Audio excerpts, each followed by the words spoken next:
Good afternoon, guys. I'm out for some baths and decided to use this opportunity to continue on what I was talking about the last time on survivor tips. So usually is cold here. So any little opportunity like this, I like coming out to enjoy the sun. So back to what I was talking about the last time I try to explain why it's important you come in first before your family. The truth is that there are a lot of reasons you have to do that. For example, when I came in, I had to stay in the lodge provided by my company, and they won't allow your family to stay in the same place. They didn't employ your family. You were the only one they employed. So usually they will only provide for you where to stay. And that gives you room to now make provision to find a better lodge for you and your family. And here in UK, there are descriptions to the type of houses for number of families. Back in Africa, 2, 3, 4 people can even stay in a room. Here, it is not allowed.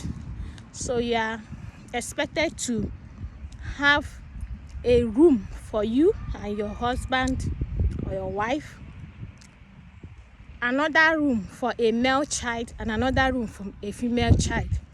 Then if they are 2 female or 2 male in the same age category, you can be allowed to stay. They can be allowed to stay in one room. That's the 2 male and all that.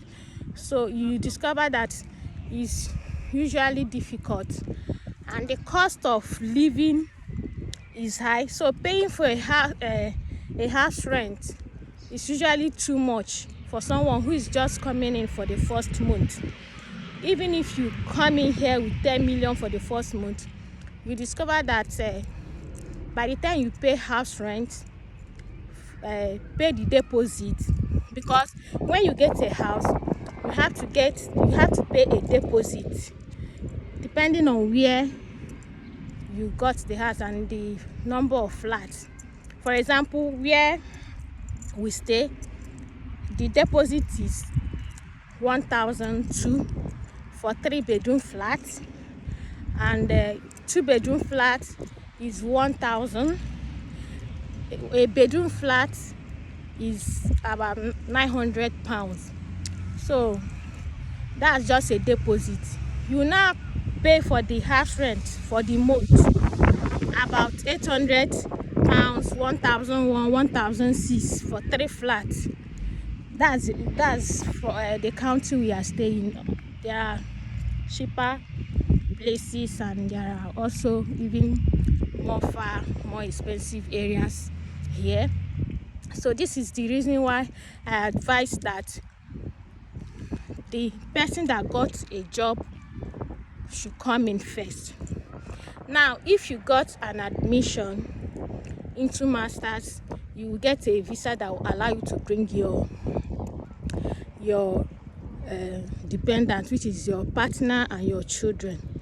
I also advise that you bring in your wife or your husband first. Your children can stay with your closest relative, so that when you come in, both of you can settle. It's much cheaper for both of you because you don't have children, so you can even get a bedroom flat, or even a flat to share. If you are staying in a campus area like where we are staying, you see some houses. All these houses behind me, most of them are student lodge. I don't know if you can see from here. Most of them are student lodge. So here you can see some 4 or 5 bedroom flats being shared by students. So, and bills are inclusive. So you discover that it's affordable. Both of you can come in. Then the person that got admission will process whatever is remaining to start school, and the partner can now find a job. Then after the first 2 months, you know, okay, you have settled things and you have gotten a better place where you can now bring in your children so that you can be able to settle comfortably.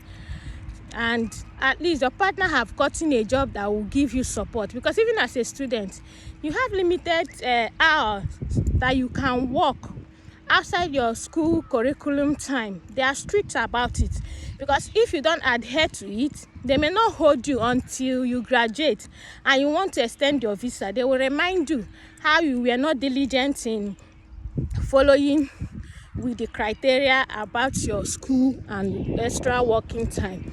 So that's why I advise come in first. Don't bring all your family and then you find yourself that you are struggling and you are stranded. I had a colleague that came in with her family. Now, why I'm making reference to this, there are exceptionals. Like, she was staying in part of Africa where insurgents were operating, like Boko Haram and the rest.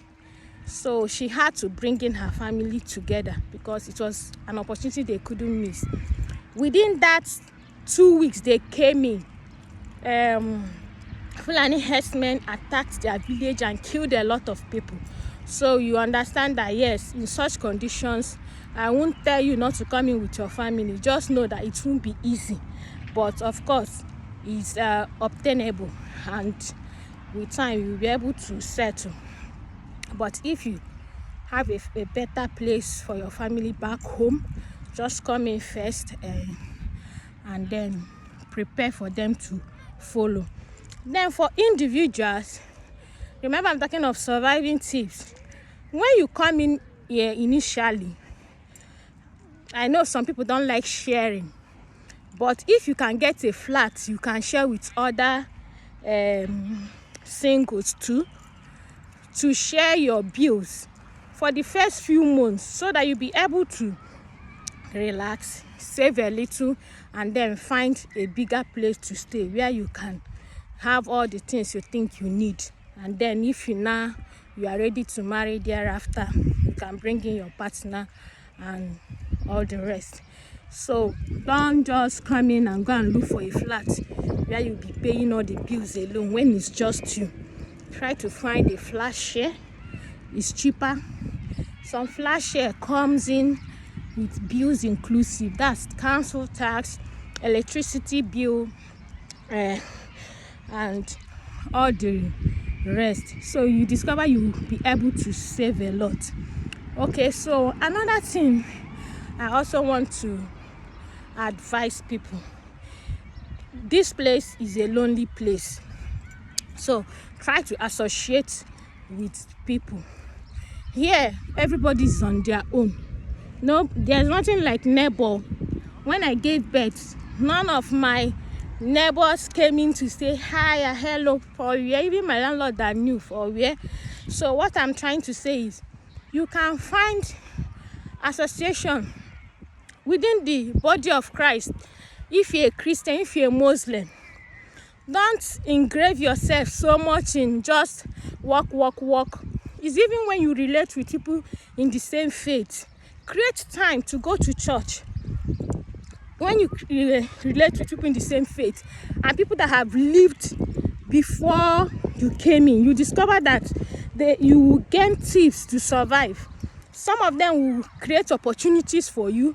Some of them will even give you link to jobs and things you don't know. But when you are just alone, you will be struggling and people will not even know that something is going wrong at any time.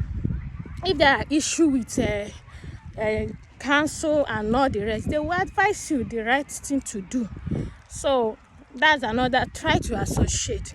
You can gain the whole money, but you live a frustrated life. We've had people die in their houses here and nobody knew until after many days. So try to avoid such an occurrence if you are coming alone. Don't be on your own always. Don't just go to work and come back. You can get all the money, and at the end you are not enjoying it. You see a lot of people in depression and all that. It's because they are carrying all the burden on themselves. They don't associate, they don't relate and all that. So find an association that will help you. People are busy here, but you still create time to try to reach out to people. Then another tip which I will also give out is food bank. There's something they call food bank here. It's more like a place where food is kept or stored, and people who don't have something to eat at any particular time can come in and pick things like both cooked and uncooked foodstuffs and meals. Yes, they have a lot of them. Just Google food bank around you. So there people come and drop food stuff just to give out.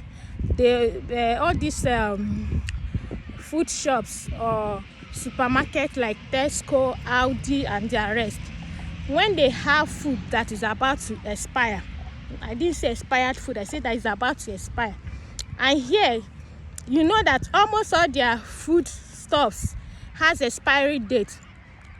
As simple as onion, potato. What there in here back in Africa, you don't put any expiry tag. Here food control ensures that they carry price tag, which actually they are trying to stop this. In fact, late last year, because of a lot of people waste food here, once they see expiry dates, they throw away that food even if it's still good, because that's the standard they have built over time. So they discovered that people are wasting food. For example, onion has expired by date, but you still see that it's good, they will throw it away. Unlike in Africa, we will eat that food. Personally, me, when I came in, I'll buy potato, I'll buy onions, they'll put expiry dates. For example, expiry date is tomorrow. That thing can stay in my house, because I was alone then. It can stay in my house for over 3 weeks and still fresh and strong. And you expect me to throw it away? Well, just to tell you the standard these people have gone. So I encourage you, especially for students, it's not easy, I understand. When you come in, try to find a food bank around you. Some of them are organized by churches, some by some organizations, and some individuals too. So when you go there, they don't ask you who you are, where you are coming from, or your church and all that. They just give out those things. Some of them, when you just go there, you just pick the ones you want and you go your way. So students that will be trying to meet up with a lot of money to pay and cover up, I encourage you. Nobody is looking at anybody's face. Nobody is coming to say this one now longer. When you go there, you see Oyibo people, you see black people, you see Asian people, all kind of people coming in to pick foodstuffs. So it's another survival tip. You can find reasonable things. Yes. Then another tip I also want to share is that your Facebook that you are using. When you enter this country, look for free stuffs in that area. Say for example, you are in Manchester. Search on your Facebook free stuffs in Manchester, or in fact any county, any location, any town you enter, check them on Facebook. You will see where they give out stuffs. Here they don't carry load though. If you are packing out of your house, most of them will leave everything there, and they will be looking for who to give it out. They don't carry it to another place they are packing out. That's what I discovered here. It's only few that may pick some things to go. So you discover some people who are parking out of their current location. They will be trying to give out their television, their fridge, their kitchen utensils, their rug, their washing machine, as in a lot of good stuff in good condition. I'm not telling you something that has spoiled. Microwave, as in. So when you go to a particular place, google that location in on your Facebook. You see some suggested pages that are close by. So someone told me that, I doubted it, but when I searched, I saw a lot. You see people giving out stuff, clothes, laptop. Once they are tired of something, they are willing to give it out. And you also see people who on that page say, please, I am looking for so. If someone has it to give out, please indicate, I will come and pick it. Some will even bring it to your house if they have the resources. If they drive, they can say, okay, let's make arrangements and all that. However, just be careful. Yes, there's no harm in being careful. Some can just tell you, I will drop you so place, you go and pick it. Yes, somebody can just bring out a working fridge and keep by the side because they don't need it again. Then some people who are interested in it will come and pick it. So I think for today we'll call it a day. Yes, and I hope that these tips help you.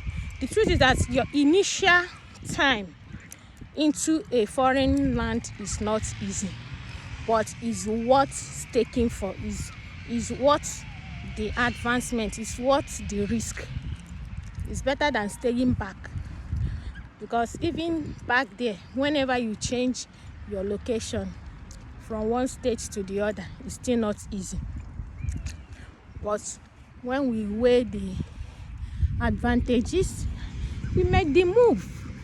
So I welcome you once again to my channels, Matters That Matter. So we talk about important things that benefit people, things that help people make better choices, things that encourages people, things that makes life at least easy.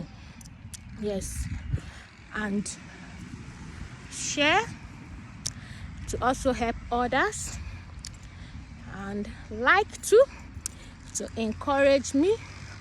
And I hope to come your way next time and to be a blessing to you. Bye bye. Love from me.